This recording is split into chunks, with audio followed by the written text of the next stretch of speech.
Hi, this is Shauna, the CEO and founder of Fuel Talent. One of the things I have loved most in my 25-year recruiting career has always been the stories that people tell. Stories of leadership, career choices, company ideas, and team building. My inspiration for starting the What Fuels You podcast came from being curious about people's lives and wanting to help share their stories. What path brought them to this place? What decisions did they make that led to failures and successes? Who influenced those decisions, and what lessons were learned along the way? I hope you enjoy the What Fuels You podcast. Today's guest on the What Fuels You podcast is Niki Parekh. Niki is an East Coast transplant who has built a career growing private and public technology companies in Seattle. In 2016, he co-founded Suplari, a startup that's applying artificial intelligence technology to the software procurement process as a way to help companies save money and reduce risk. His impressive, growing resume includes executing 7 acquisitions worth $430 million, 6 financing worth $150 million. Holy smokes, Niki, what's happening? Welcome. You're also a father and a husband. We don't have that part in there, but that's a big part of you, I know, as far as your values and how you spend your time outside of work. So welcome. Thank you. I'm happy to be here. I'm glad we finally got this scheduled. I know. Well, we've had all sorts of crazy things, and then COVID hit and travel and just life, that's how it works. Yep, totally. Yep. And we'll get into all that. First, I'm going to crush you with my rapid fire questions, and then we'll get into what you've been up to. Okay. I'm ready. This one is good. I like this one. Do you make decisions based on gut or data analysis more? I'm a data junkie. So I think it's data with a tinge of gut. I need to see the numbers. Unfortunately, that's one of the things that, people can be critical of me is that I'm like, well, generally, whenever we have a decision, I always like to make sure it's backed up by data. So that's I don't think that's a bad thing. That's a good thing. Are you a morning or night person? I'm a morning person. I cannot work after 9, even though I'm online. Don't ask me to make big decisions at night. I just can't do it. Yeah. If you were in a band, what would it be called? Oh my God, that's a hard one. It is a hard one. And it's Happiness feels like Junkies. Pressure. Oh, I like that. Yeah. That's a good one. Are you mountain or ocean guy? Ooh, that's a hard one. I'd say I'm kind of Pacific Northwest because I think I like the mix of both. That's the sea to sky highway. But if I had to choose, I would probably be an ocean guy because there's something about water that I find very calming. So yeah, I agree. Which business book do you most often recommend to others? Or one that really that you really enjoyed? Business book that I really or maybe enjoyed. Just even a personal book. Maybe you don't read for business, which would be so refreshing. Because I always feel like a loser after these podcasts. I'm like, I'm not reading enough. Hopefully you're reading for pleasure too. The one that I have been recommending to a lot of people recently is a happiness book. So I've been on a happiness journey probably the last 4 or 5 years. And the book is called If You're So Smart, Why Aren't You Happy? Okay. And it's basically it's somewhere it's funny. A lot of what I'm learning is that a lot of kind of the cores of happiness were figured out 2,000 or 3,000 years ago. And then we've sort of been adapting it to, since over the last probably 10 years, there's been a lot of science around happiness. And so this one is really for the, you're a high powered executive or you went to the right school and you've been on that treadmill your whole life. And, you may be achieving what you want to achieve. You may not be achieving what you want to achieve, and sort of unpacking, all of the issues around what drives happiness, and that the fact that achievement and happiness are actually not correlated or related at all, actually. Yeah, I think maybe that I want to definitely get into that. Now I'm like taking notes because I'm like, oh, I wasn't going to ask about that. And now that you brought it Yeah. up, I'm like, we're going there because I love this kind of stuff. You geek out on data. I geek out on Yeah. these like concepts that are big, Yeah. like happiness. Are you an extrovert or introvert? You would think I'm an extrovert, but I'm a mild introvert based off of, Myers-Briggs and things like that. And I Mm-hmm. think at the end of the day, I get my strength and my energy from like deep thinking. And like, if the choice was, hey, let's get a group together to solve this problem, or if it was like, just put my head down and figure it out, I'm a put my head down and figure it out kind of guy. That's where I get a lot of my energy from. Yeah. And what is your favorite time of year and why? My favorite time of year is generally, well, I would say historically it's always been fall, because I grew Mm-hmm. up in Western Massachusetts, and that's kind of like the time where, Western Massachusetts just shines. And I love this kind of transition from summer to fall or Mm-hmm. winter. So being in Seattle, I would say, just based on the weather, though, it is probably more like July, where, Yeah, right. That you one can month, finally July. get Yeah. out. The But July, August timeframe. Yeah. So we'll yeah, get right into it. I definitely want to talk about yeah, this happiness thing, but I usually yeah, start out the podcast. I'm always super curious about people's kind of life paths and choices they've made yeah, along the way. Are yeah, you first generation from an Indian family? yeah. Well, You're the first one? generation, meaning I was born in Cleveland, Ohio. Yeah. My parents actually, my father came to the United States in 1965 to get his bachelor's at Clarkson. And then my mom and my dad were actually not married. And my dad, like, this is back in the day, right? My dad basically, they were childhood friends. And then my dad heard my mom was starting to talk to boys about getting married back in India.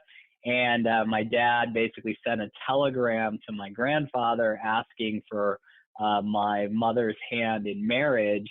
And, they basically, my aunt brokered a marriage over the phone.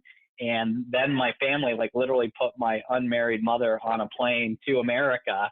And like my dad like literally was, had just graduated he was in his master's at that point. They picked her up from the airport, and they were like the first couple to get married, and first Indian marriage in Cleveland, Ohio. And it was like covered in the papers. Wow. That's kind of a Yeah. big deal. Was there a community there for them to raise you around, or were they kind of like the Indian So family within a white community? I'd say it was probably more the Indian family within a white community. So like for their wedding, like they all were like, all right, Shashi and Kailash are getting married. Who knows what we're supposed to do? Right. So they had like, an uncle and a friend do the wedding, and they like read Yeah. about it, and they did an Indian ceremony, but they also had to do a church ceremony to be officially married in Cleveland, Ohio at that time. And then we actually So moved so my sister was born, and then I was born. So I was like 6 months old, and then we moved to South Carolina, and then we moved to Pittsfield, Massachusetts in the Berkshires, where that's where I effectively grew up. So my yeah. dad was a chemical engineer, and he went with big companies to different places to make plastic. And was your mom working, or was she raising you guys at home? She largely raised us at home. I would say when we got to middle school, she was a she was a chemist, so she had a variety of jobs, and so we were latchkey kids for some period of time. But on the whole, Yeah. like my mom was around raising us. It was like Yeah. it was a different time, a little bit of a different Yeah. time, but Well, a like different time. Was it like an idyllic childhood, or how would you describe what it was like to be you? Let's go to, I don't know why I always go to fifth grade. I'm like, let's talk about Niki in fifth yeah. grade. Well, like I would say, like it was, if I were not Indian, right? Like it was an ideal like high school experience, right? We grew up in a small Western Massachusetts town. There, everybody worked for General Electric. We rode our bikes to Palmer's and got candy, and nobody, like, we would disappear for 4 or 5 hours and our parents would never ask us where we were, right? And Similar we to would my do things. childhood. Yeah. Yeah, we were doing things that you or I would never allow our children to do. Be like, oh For yeah, we're sure. going to go off into the woods and go to a waterfall by ourselves. And they'll Yeah. be like, all right, have fun, kids. But I'd say like the flip of it was that we were one of a small number of Indian families in the town. Hmm. So like my parents really pushed us to like Americanize, right, when we were Yeah. growing up, which was definitely I'd say it had its pluses and minuses. So like I What don't does that know. mean to him? What does that mean? Like, what's your idea of what it meant to feel American? Yeah, like my family historically is vegetarian, right? Religiously vegetarian, and we started eating meat because that's what my mom was like. That's what the kids do. Like I don't speak. They never forced us to learn our Indian language, like the Indian language my parents generally speak. So, and then like religion, like religion wise, we would get together with families on Diwali once a year, right? So there was no like real So like this religion is played a role. interesting. Your Yeah. upbringing is the equivalent, almost exactly, to like my Jewish upbringing, right? Where when I moved to New York, and I was like, these people Uh-huh. are so much more like observant, and I don't even mean religiously. I just mean Yeah. culturally, fully embracing their Judaism. Yeah. And ours Yeah. was just a little bit watered down, like, hey, on Rosh Hashanah and Yom Kippur we go, but other than that, like, not even Yeah. really. Just yeah, 100% assimilated. And then I would say if I'd say my parents would have preferred to have given us greater exposure to our roots and our family and other Indian people. But like, the fact that we were living in this, small town of 50,000 people or 100,000 people in Western Massachusetts, it was more important for me to play baseball and soccer and, feel like I could be Yeah, one of the cool kids in middle school yeah. or in elementary school And versus, hey, you're were the you one of the Indian cool kid. kids? Yeah, were you one of the cool Uh, kids? are we still talking about fifth grade or what Well, year are we I talking guess about? we could move to high school. Or I guess when did you Okay. feel cool in I, your I, upbringing? Fifth grade, high I don't school? think I ever really was, I don't think I ever was in a group, I think was my problem. I don't know if that was a problem, but like I wasn't a jock. I wasn't particularly good at sports, but I played sports. I was good at school, but I wasn't like in the yuppie crowd either. Like I kind of floated between different crowds. So like I had a good set of friends who were kind of all in that gray zone between the geeks, the yuppies, and the jocks, I probably. think that's the Um, perfect spot for everybody to stand. Like you're like, I'm kind of I'm on everybody's A minus list. I'm not quite on the C list, but yeah, I don't need to be. I'd say I'm on the BB plus list for everybody's BB plus list, right? So like we had a great childhood, right? Like we rode Yeah. bikes, everybody drank their first beer in the woods on the bunny Yeah. trail. Sounds very similar. Honestly, Yeah. like almost perfectly paralleled to my upbringing. That's so Where did funny. you grow up? So I grew up here in Seattle, it's on Mercer Island, Oh, and no kidding. but yeah, like just we'd leave for the whole day on our bikes and come home at dinner and Yeah. play in the woods and swim and yeah, not much adult supervision. 70s. I mean, I don't know how old you Yeah. are, but yeah, it was the 70s. So Yeah. so, but if you weren't so like amazing at any one thing, how the hell did you get into Harvard? Like, what'd you do to get into So Harvard? That's amazing.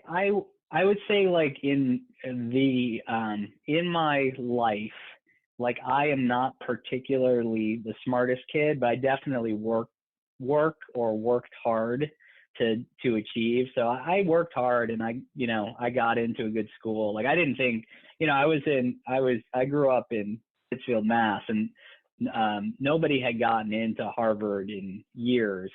And but we still sent kids to so we public high school, Pittsfield High School, right? Like nothing special, but like we sent kids to good schools. And so I didn't really expect that. Like I kind of threw an application in and ended up getting into some good schools, but I really wanted to go to a different school. Like, the school I was targeting was Duke, because my sister went there and I just thought Duke was the greatest.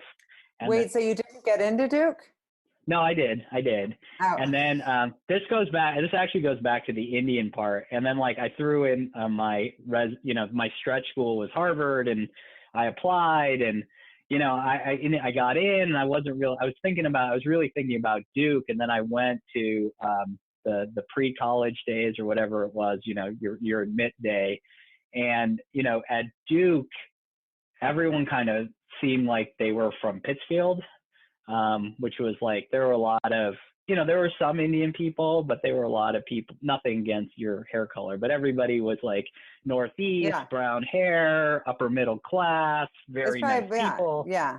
I And get then, it. and then going to Harvard, it was like, wow, there's some brown people from India here. And there was like lots of opportunities. It felt to me there were lots of opportunities to connect with being Indian at Harvard. And even though, even from my admit experience, I didn't think it would be as fun, but I thought it would be a much better life experience. And then so I ended up choosing Harvard for the diversity and the international exposure over Duke. And I think that, even though again, I didn't think Harvard was particularly fun. It was a really good experience, because I then I took like a class on India or something around India Good for you. every semester. Yeah. It's going to be super interesting now with COVID and how it's impacted college admissions and the numbers of international kids that are either deferring or not coming, how that's going to impact diversity within the schools. The other thing that's different though, like when we were growing up, this what we're doing here, talking over Zoom, like WhatsApp with your family in India, like that just didn't happen, right? Like the phone call to India was like this, like, okay, we'll do this once every 2 months, and then we're going to get everybody around the phone. And there might have been one phone in the neighborhood in India or in the colony, and everybody would, talk on the phone. And the conversation was like, can you hear me? Can you hear me? I can't believe I'm talking to you. It's amazing. Is everybody healthy? Yeah. But versus now, like you're interacting with people internationally, like every day. So like, I just wonder, flattened. I just wonder from our kids, like that magic of kind of being international, or this whole concept, I didn't know anything. This is an extreme statement. I didn't know anything about my religion growing up. Like now, with a browser, you can sit in on any lecture about anywhere in the world, about Buddhism, about Jainism, about Hinduism, about, Judaism. All of it's just it's a very different time. So, I do wonder what that college experience is going to be like in the world of COVID. But I don't know if my kids have that same yearning to connect as I do. I think that they will. And as they start to get things and people that interest them, they'll get to pick and choose. And the cool part is they have access. The access is just incredible. So you wanted to be, when you went there, were you going there with the intention of hey, I think I want to become a doctor? Or did you decide that you wanted to become a doctor while at Harvard? I actually went to Harvard wanting to be a professor, studying like molecular biology and biochemistry or something like that. And so I actually spent 4 years researching plant molecular biology, and then came into my senior year and I was just like, I can't do this anymore. So then I was kind of stuck, because I was if you want to go to I had taken all the pre-med courses and taken the MCAT. But then I got to the end and I just had this crisis of, what do I want to be when I grow up? So I ended up, basically preparing to go to medical school, preparing to get a PhD, preparing to go get a degree in public health. But then I got a fellowship to actually go to India and do social service. And that was probably the most in Mumbai. In Mumbai, and that was probably the most meaningful year of my life. Was kind of just picking up and moving to India. My parents, my mother cried.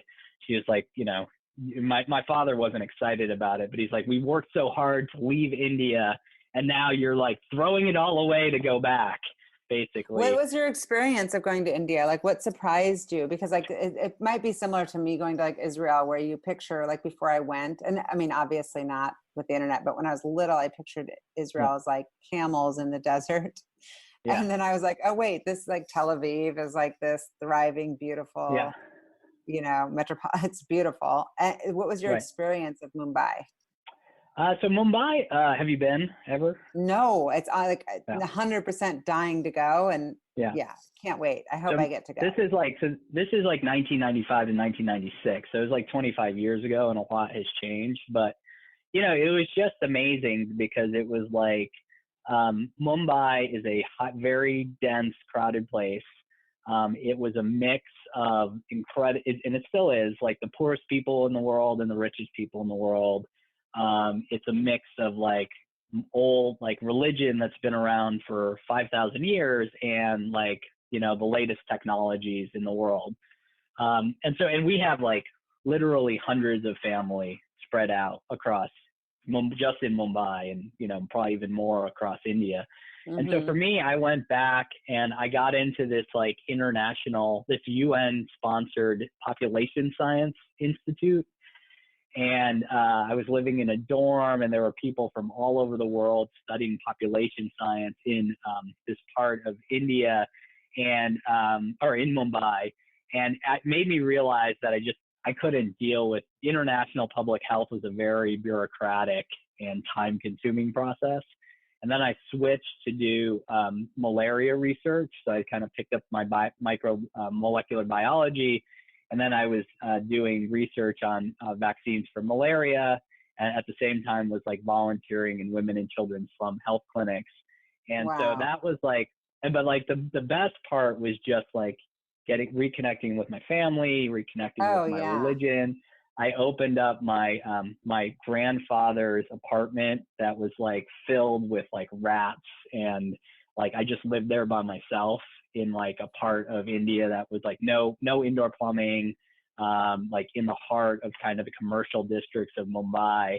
And it was just an amazing experience. Like I really hope my kids do something kind of off the beaten path while they're young. And then, coming back to America, that really kind of made me think about my values and what I wanted to be when I grow up. And it was really important. That's really cool, especially as you're talking about kind of the seeking of happiness in the last 5 years. And now to look with reflection on the fact that was like one of the happiest years of your life, or the most rewarding. And yet you're like living in a place where there's not plumbing. It's like you start to realize like, what do you really need? And a lot of it is maybe just growth and curiosity and challenge and gratitude, that you probably felt severe gratitude for what you have at home. Like you're like, wow, I didn't quite realize all that I have back in Massachusetts.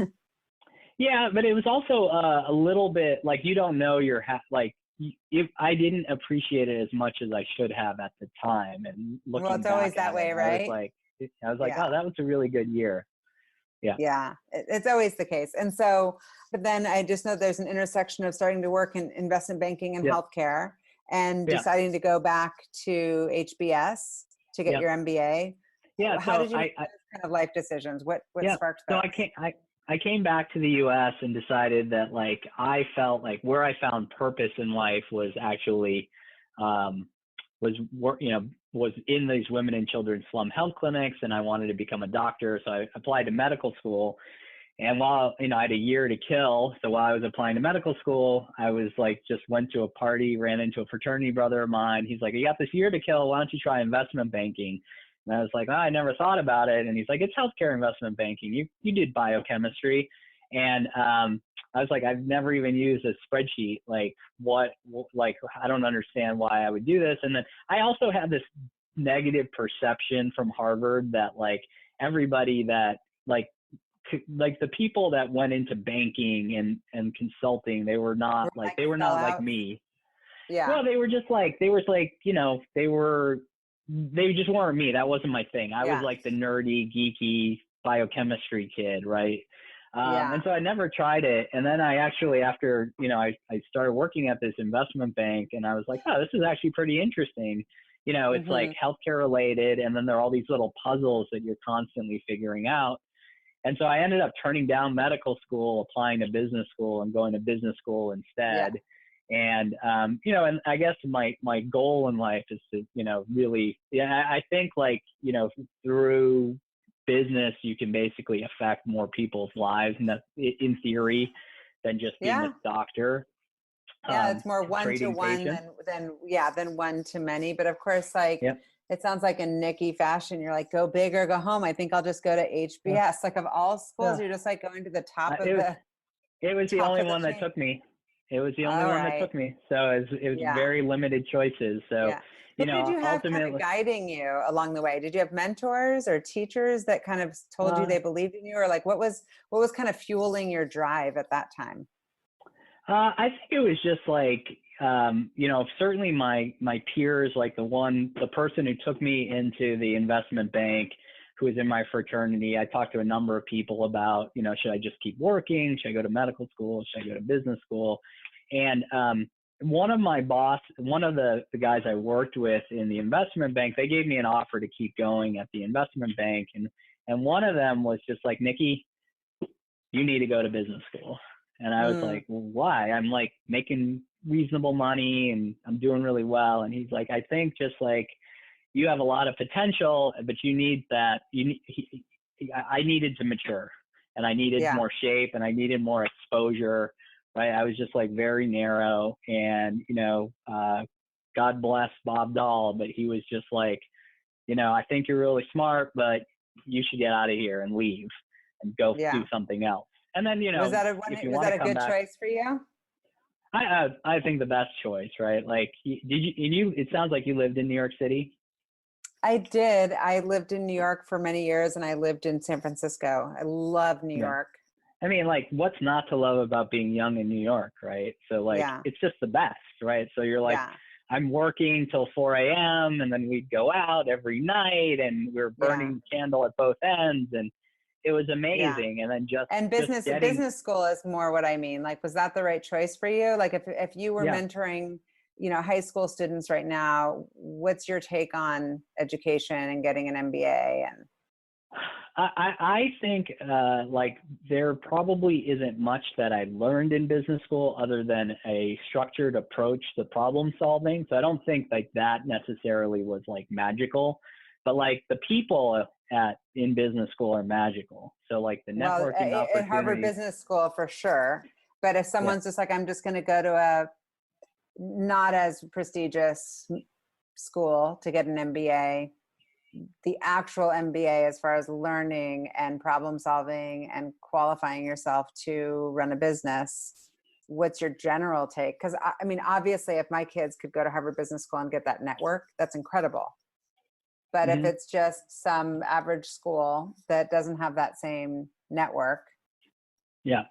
I probably wouldn't advocate if you can't get into a top 10 business school and you're going to spend $200,000 going to a second or third tier business school. And I'd actually argue this for college too.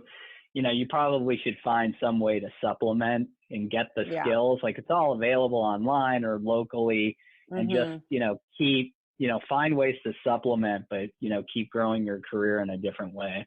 Like, 2 years and $200,000 is a lot it's a big opportunity cost. Yeah, no. Absolutely. And so as you've grown your career and kind of gotten into tech, are you, as a hiring manager, are you more biased toward kind of pedigreed resumes, or do you also believe in the, I can't remember what Ace Greenberg from Bear Stearns called it, but instead of MBA, he had an acronym for like basically ass kicking like underdogs, like people who are just like gritty, who have nothing but their work and their work. I think it depends. Like some of the best hires I've ever made were Harvard College undergrads who, but they had the stick-to-itiveness and the grit plus kind of the analytical capabilities. I think on the other side, you do with certain, like I don't come across a lot of Ivy League grads when we're recruiting, to be honest. Well, we're in Seattle, but in New York, there's a Yeah. lot. Oh yeah, they're everywhere. But like, there's also this sense of entitlement and competition and the Yeah. sacrifice they're making for you. And Yeah. so like, I think like I would probably err more towards the, the hardworking, stick-to-itive, analytical person who doesn't have the Ivy League pedigree. But it's Yeah. certainly like, all of like I prior to Suplari, I looked at starting a business where, around how do you help college students get better jobs. It was kind of like a career coaching model.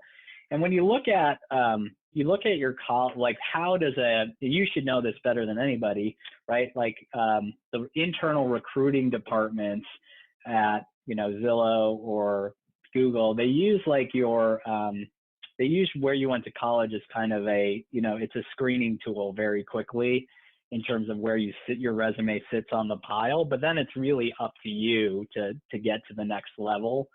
And then, the further you get away from that college experience, it's like, okay, what did you do most recently Right. versus like going to the right college?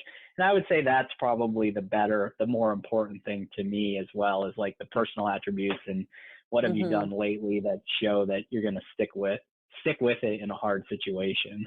Yeah, I was recruiting in New York during that time a lot in the alternative asset space and a lot of investment Mm-hmm. banking and those industries that Yeah. tend to be very pedigree focused. What types of people are you drawn to in general if you're trying to build out your winning team? I mean, like for me, like people that are like I have a high need for creative work. So people that are, I like the creative problem solver. Like again, you shouldn't hire people that are exactly like you, and you should create a diverse team. But people that are creative, that enjoy problem solving, that are that have high stick-to-itiveness or grit around, because like a lot of times things just don't work out the first time you try something. So like those are really important attributes. And people who are patient is also the other piece that I think is very important. So, I've managed people in the Bay Area where you have lots of like, to stay 2 years at a company in the Bay Area is like, oh my God, why did you stay at that company so long? Right. Versus here in Seattle, if you haven't stayed 3 to 5 years, you're like, oh, did something terrible happen to you? Or, why didn't you stay 5 years? So like just people that are willing to stick with it and like figure it out like that. I have a high degree of, I value that greatly in people, just knowing that, life is long and things don't naturally like magically come together a lot. And, the people that just sort of jump are not necessarily, probably the best long-term employees or teammates or people you're going to invest in. Yeah. How did you transition your career into technology from investment banking? Like, did you think you would maybe have that path? And then after HBS kind of, tell me more about that. When I got out of business school, it was like the internet was just happening, right? So, so I was trying to decide, did I want to go into biotech or tech out of business school? And so like, and everybody was starting a company in, 1999 and 2000. And so I basically, after talking to a lot of people in biotech, I said, you know what, let me do something in tech because I could always come back to biotech with my background. And I didn't really think I would do investment banking because like I never got into business to just make money and run spreadsheets and do deals. And then I was all set to stay in Boston and had rented an apartment with some friends. And I just got a call from another one of my fraternity brothers saying like, hey, there are these guys out in Seattle. They all just made some money and they're starting a venture capital firm. You should move out here. You should talk to them and because it could be really interesting. And I was like, Seattle, why would I ever want to go to Seattle? Like there's nothing in Seattle Look at you interesting now. to me. I know, 20 years later. So like basically I ended up meeting the guys at Second Avenue Partners. So Nick Hanauer, Pete Higgins, Mike Slade, and Keith Grinstein. And I was like, yeah, these guys clearly know a lot. And they, my sense is they're either going to start something new or they're going to get bored and they're going to do something different or, maybe they'll back a company that I start. So I was like, oh, let me try this for a couple of years. So I moved out to Seattle for a couple of years and haven't looked back. And the rest is history. Okay, so Active Rain was your kind of most challenging? I haven't had an experience which is just like clear up and to the right. Like some people have been like, oh yeah, I started Facebook and now it's a $400 billion company and it's super simple, right?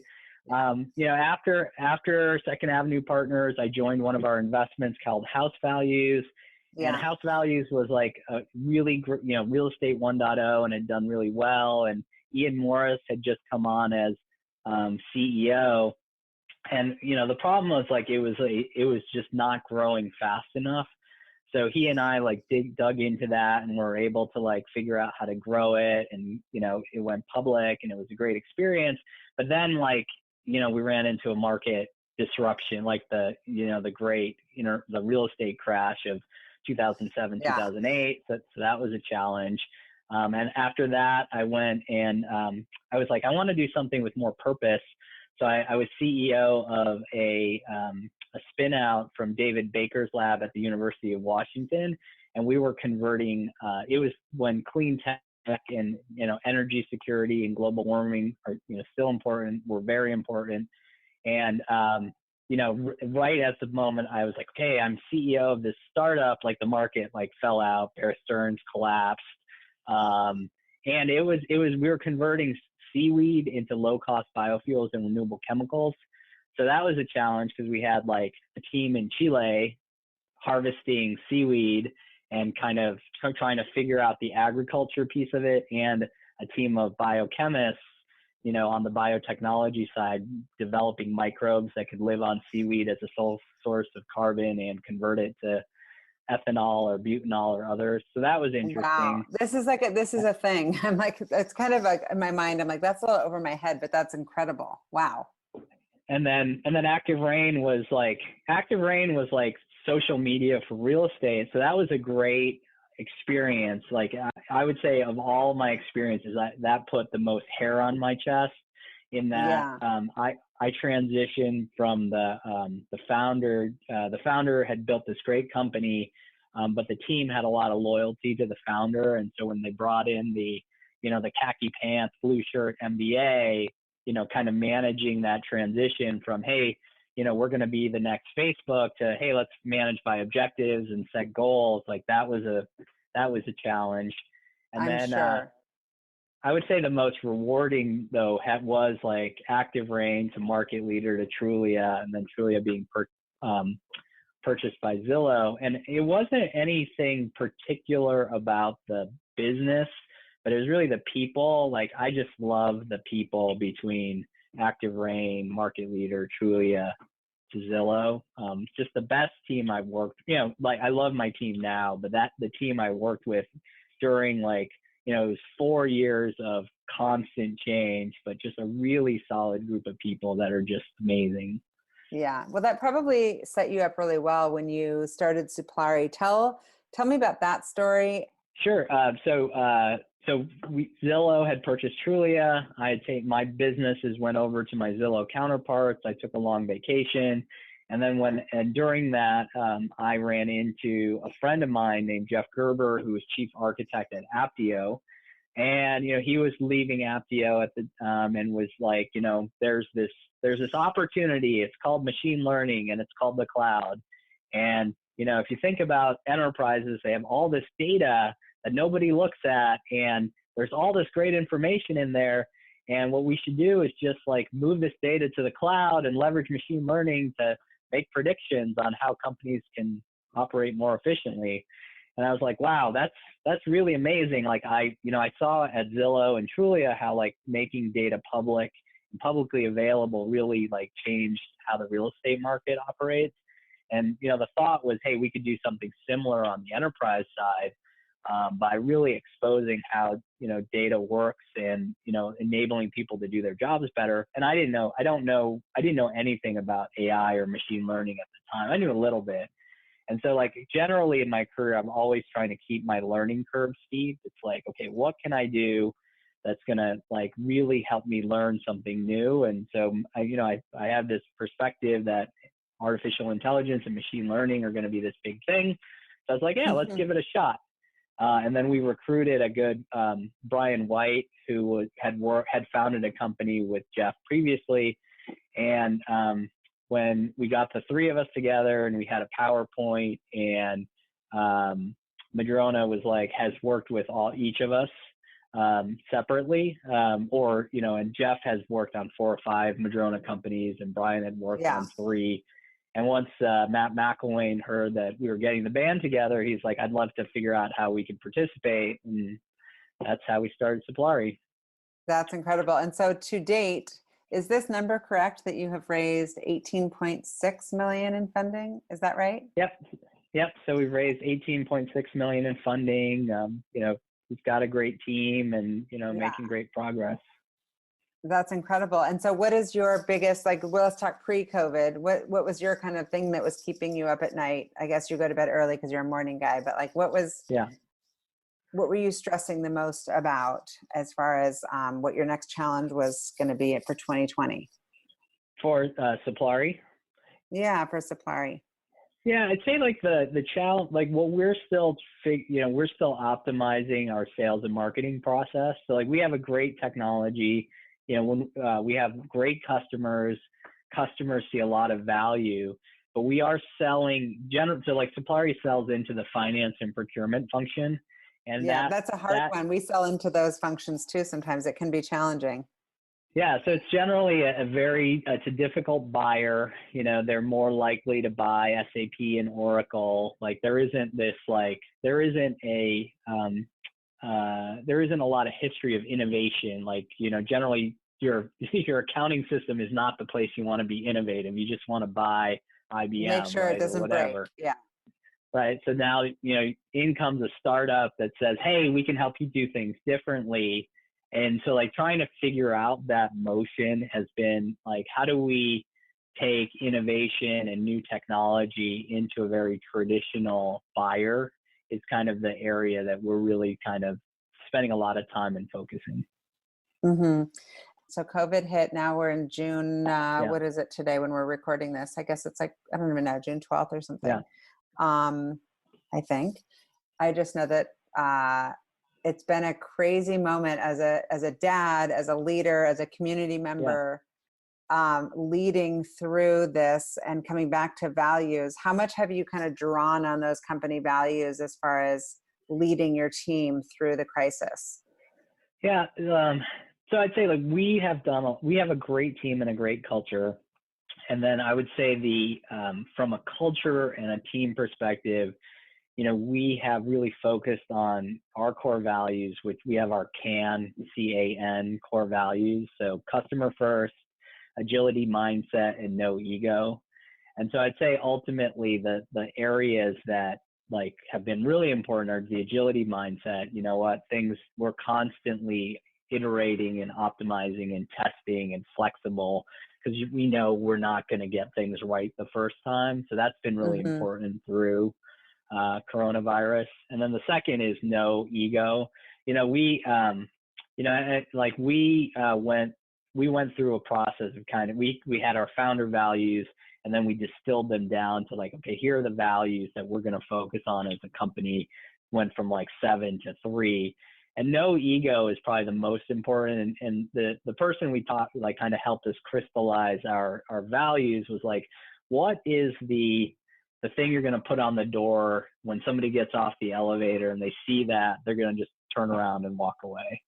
Right. So that is a clear screening mechanism, and no ego of it's not about me, it's about the team. It's all about us working together to have a greater purpose. And if I get no recognition for it, I'm okay with that.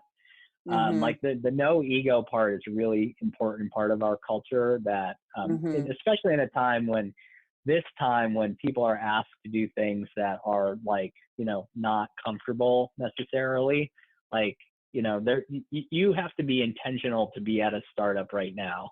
Right. You have to be intentional to want to work at Suplari and work with our team. And that's really important to us.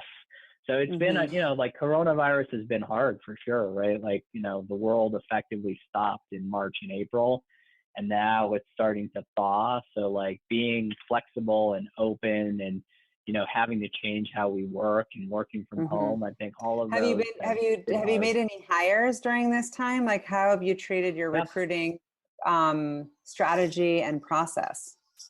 Yeah, I mean, we've hired 3 or 4 people.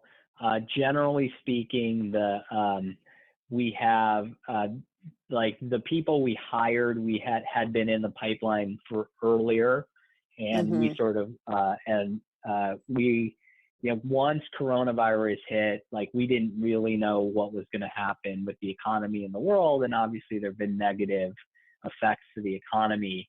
And so we are still recruiting and still hiring. And now, like, I think we've kind of figured out the remote hiring process. And, Right. we're hiring more people. But I think in general, like the process plus the onboarding and the training, like, still a work in progress, but like we're getting there. Yeah. Diversity and inclusion has been a big Yeah. push and a big subject. We get a lot of requests for diversity hiring, and it's always been a value of ours. But now more than ever, also through this pandemic, we've got Black Lives Matter as a big movement, long overdue, and I think that we can play a role as leaders. How do For sure. you look at that as it relates to leading your team and creating a safe environment for them to share, but also as creating a diverse population that represents the community? Yeah, I mean, we are focused on hiring diverse people and bringing diverse mentalities to the table. Like we can do a lot better on diversity hiring, particularly as a startup. I think that the areas that we as a company have been really focused on through coronavirus, like, is really trying to figure out, and Black Lives Matter now, like, is really figuring out how to get our company to engage in a way that people feel comfortable, because it is a complex subject. And the other, like, one of the nonprofits that we have been supporting as a company is a company called Year Up. Have you heard of Oh, Year I Up? love Europe. Of course. Yeah. Do you deal with Yeah. Mark Sherman? Yeah. No, it's great.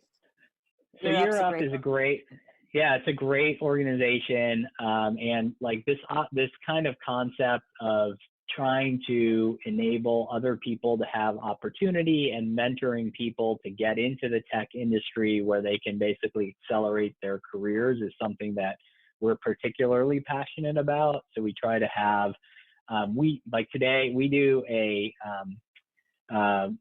have 2 days a year called Mind, Body, Spirit Days, where generally speaking, it's all about kind of doing healthy things together as a team. Oh, And that's then awesome. now in the world of coronavirus, today is our Mind, Body, Spirit Day, actually, and we're encouraging the team to basically do things that are personally meaningful for them around race and racial justice and equality.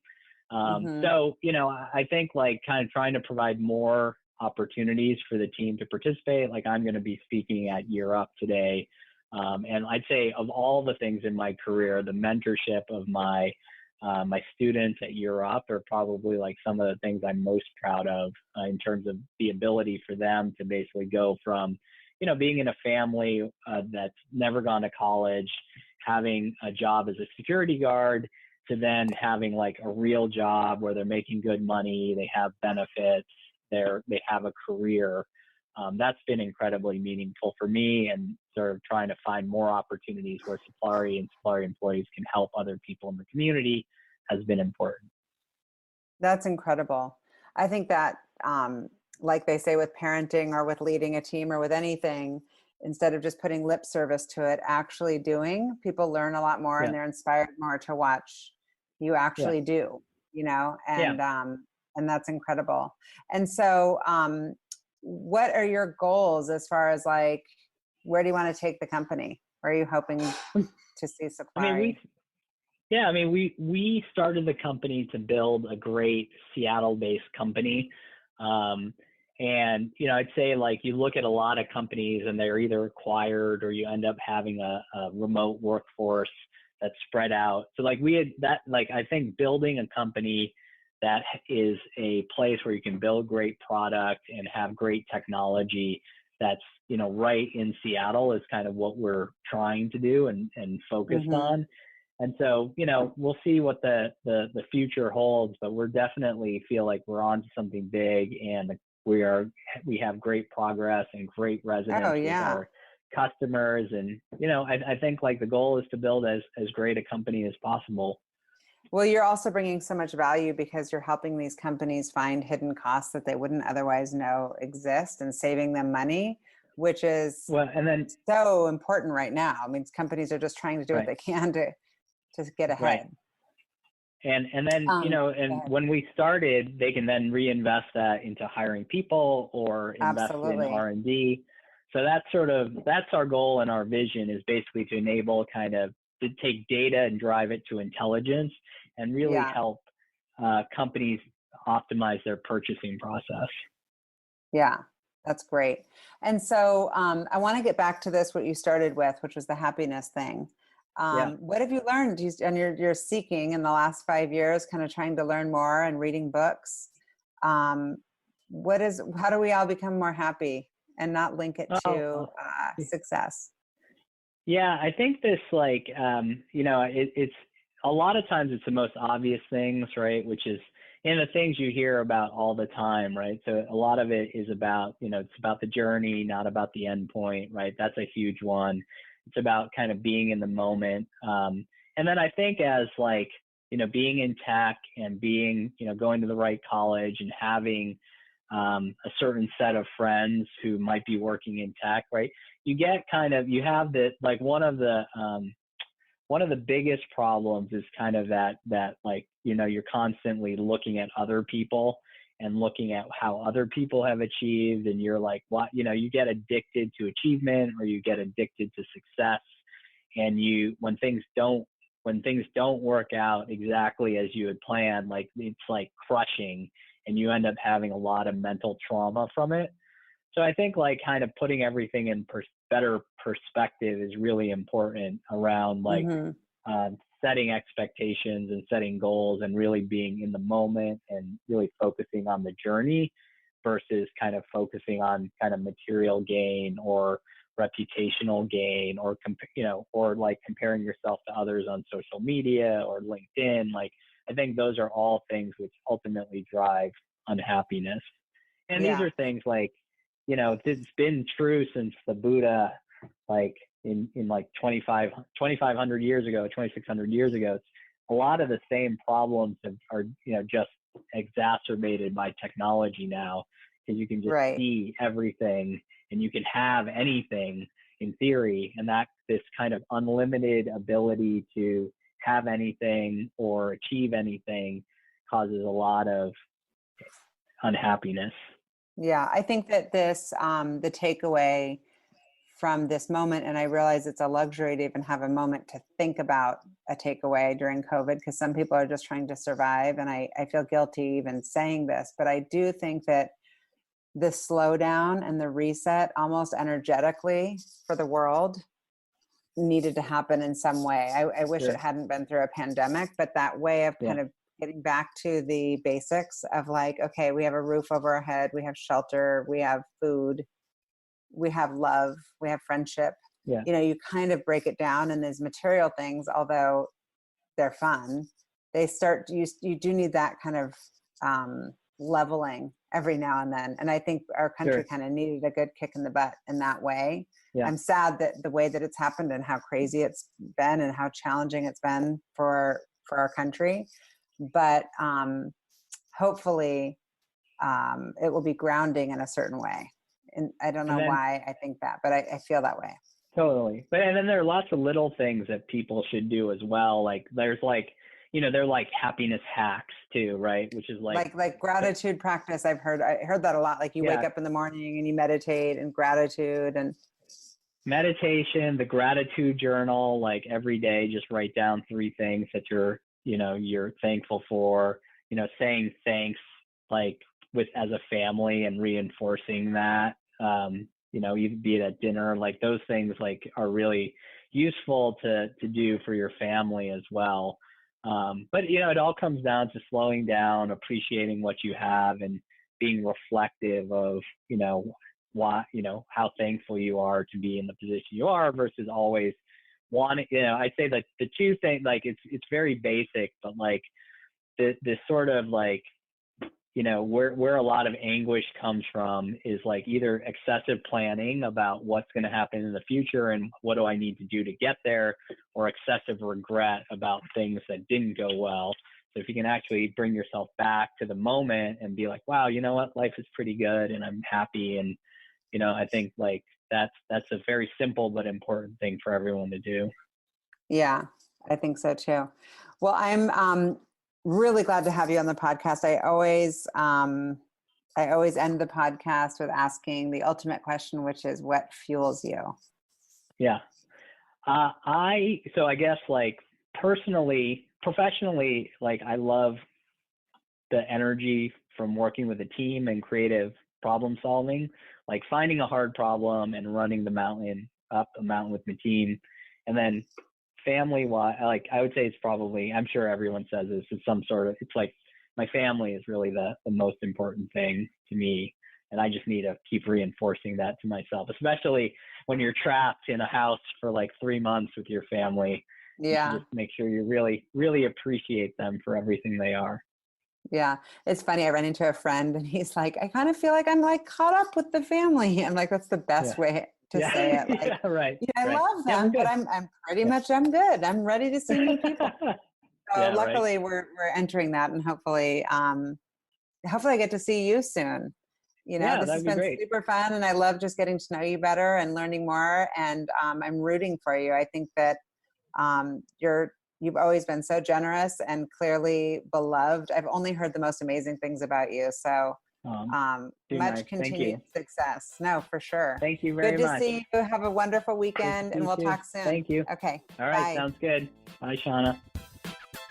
Thank you for listening to the What Fuels You podcast. Be sure to subscribe, rate, and review on iTunes, Google Podcasts, or Spotify, and follow us on social media to keep up with the latest news and episodes.